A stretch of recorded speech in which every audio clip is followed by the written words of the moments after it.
Hello friends, स्वागत है आप सभी का आकांक्षा अकेडमी में। Fam BPSCTI 3.0 technical joining cup प्रान जनरेट शुरू हो चुका है। प्रान जनरेट के लिए ज़रूरी डॉक्यूमेंट और टेक्निकल ज्वाइनिंग कहाँ हो रही है, HM के साथ जाना है अथवा नहीं, प्रान की पूरी प्रक्रिया क्या है, इन सभी चीज़ों के बारे में बात करेंगे।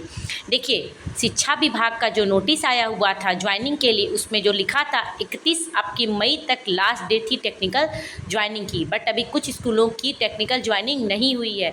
टेक्निकल ज्वाइनिंग के लिए बहुत सारा कन्फ्यूज़न बना हुआ था कि HM के साथ स्टूडेंट भी जाएंगे, और बहुत जगहों पे वेट हो रहा था कि सभी लोग ज्वाइनिंग कर लें, क्योंकि उन्होंने 31 तक ज्वाइनिंग का भी डेट दिया था। तो टेक्निकल ज्वाइनिंग के लिए सबसे पहले आप लोग जान जाइए कि टेक्निकल ज्वाइनिंग के लिए सिर्फ और सिर्फ HM को ही जाना है।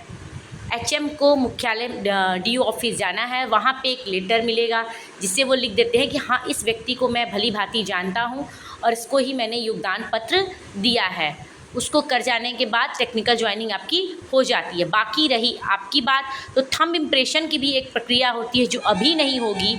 अभी आपकी जो थंब इम्प्रेशन की प्रक्रिया है, जब नोटिस आएगा तब आपको एक बार थंब इम्प्रेशन के लिए बुलाया जाएगा। अभी आपकी थंब इम्प्रेशन की प्रक्रिया नहीं हो रही है, सिर्फ और सिर्फ टेक्निकल ज्वाइनिंग हो रही है। और प्रान जनरेट की प्रक्रिया शुरू हो चुकी है। कुछ कैंडिडेट ने तो प्रान जनरेट अपना करा लिया है, कुछ लोगों ने खुद से मोबाइल से, कुछ लोगों ने साइबर से, कुछ लोगों को मतलब साइबर से या फिर BRC पर भी जाकर वहाँ पे जो बैठे रहते हैं क्लर्क, वो भी कर सकते हैं। ठीक है, तो प्रान जनरेट आप लोगों को जैसे सुविधा हो वैसे कर दीजिए। सबसे पहले मैं प्रान जनरेट की प्रक्रिया बताने से पहले जो ज़रूरी डॉक्यूमेंट है वो आपको मैं बता देती हूँ। प्रान जनरेट के लिए जो ज़रूरी डॉक्यूमेंट सबसे पहला होता है आपका प्रोविज़नल, आपका नियुक्ति पत्र, नियुक्ति औपबंधिक जिसको नियुक्ति पत्र कहते हैं वो। उसके बाद आपका पदस्थापन पत्र, पदस्थापन पत्र। उसके बाद आपका योगदान पत्र, ओरिजिनल योगदान पत्र। ठीक, आधार, पैन और बैंक का पासबुक, बैंक पासबुक, ये तो आपके ज़रूरी डॉक्यूमेंट हो गए। उसके बाद जो मोबाइल आपका आधार से लिंक है वो, पैन के लिए वो पैन होना चाहिए। बाकी एक और पासबुक जो हो, पासबुक पे जो नंबर डाले वही नंबर सबका होना चाहिए। और ईमेल आईडी। देखिए, प्रान जब आप लोग जनरेट करेंगे तो दोनों पे OTP आता है, मोबाइल पे भी OTP आती है और ईमेल आईडी पे भी OTP आती है। दोनों को 2 बार वेरीफाई करना होता है। ठीक है फ्रेंड्स, तो इतनी सारी चीज़ें आपको पता होनी चाहिए प्रान जनरेट के पहले। प्रान की पूरी प्रक्रिया क्या है वो भी हम आपको बता देते हैं। ठीक है, देखिए, प्रान जनरेट करने की ये पूरी प्रोसीड है। पहला, आप enps.NSDL.com पे टिक करेंगे, गवर्नमेंट सब्सक्राइबर। ठीक, डेट ऑफ बर्थ डाला जाएगा, पैन नंबर डाला जाएगा, मोबाइल नंबर डाला जाएगा, ईमेल आईडी डाला जाएगा। उसके बाद प्रोसीड किया जाएगा। एक बार में ये पूरे स्टेप, ऊपर वाले जो स्टेप है वो आपका हो जाएगा। जैसे ही प्रोसीड बटन पे टिक किया जाएगा, आपके मोबाइल पे OTP आएगी। ठीक, और ईमेल आईडी पर भी क्या आती है, OTP आती है। दोनों को फिट करने के बाद वेरीफाई होता है।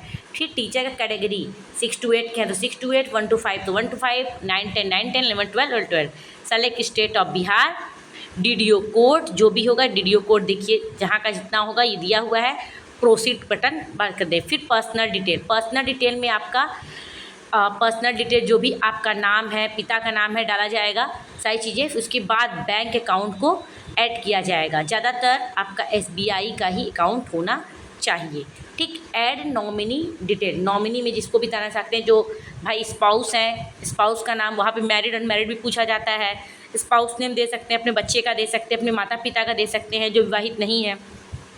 उसके बाद तब आपका अपलोड डॉक्यूमेंट जो मैंने ऊपर बताया था अभी आप लोग को, पदस्थापन पत्र, नियुक्ति पत्र, योगदान पत्र, पैन, आधार, इन सभी को क्या होना होगा, अपलोड करना होगा। उसके बाद आधार पे फिर डालेंगे तो OTP आएगा। ठीक है, आधार का OTP दोनों पे आता है, आपके मोबाइल नंबर पे भी और आपके ईमेल आईडी पर भी आएगा OTP। जब ये OTP आप फुल करेंगे उसके बाद फाइनल सबमिट। ये सिंपल सा है आपका पैन जनरेट करने की प्रक्रिया। आई होप आप लोग समझदार हैं, आप लोगों को समझ में आ गया होगा। अगर डॉक्यूमेंट अपलोड करने में दिक्कत है तो फिर साइबर से आप लोग स्कैन करा के डॉक्यूमेंट अपने पास रख के अपलोड करेंगे तो वो भी अच्छा रहेगा। मोबाइल से भी अच्छे से ये चीज़ें हो सकती हैं। और आपका जो फ़ोटो है वो आपका आधार का ही कैप्चर किया जा रहा है। सो फ्रेंड्स, मैंने प्राण की सारी प्रक्रियाएं बता दी। आप लोग का प्राण जनरेट कर लीजिए। टेक्निकल ज्वाइनिंग अगर कहीं की नहीं हुई है तो एचएम से कह के बोलिए कि मेरा टेक्निकल ज्वाइनिंग जाकर करा दे, और एचएम का ये दायित्व है कि वो खुद जाकर टेक्निकल ज्वाइनिंग करा देंगे। सो फ्रेंड्स, आगे जो भी आप लोग के लिए अपडेट होगी हम आपको प्रोवाइड करते रहेंगे। कुछ दिन पहले ट्रांसफ़र के लिए भी आ रहा था कि TI3 का, हाँ TI3 को भी ट्रांसफ़र का मौका मिलेगा। तब मिलेगा जब आपका जो साइट है फिर से ओपन होगा।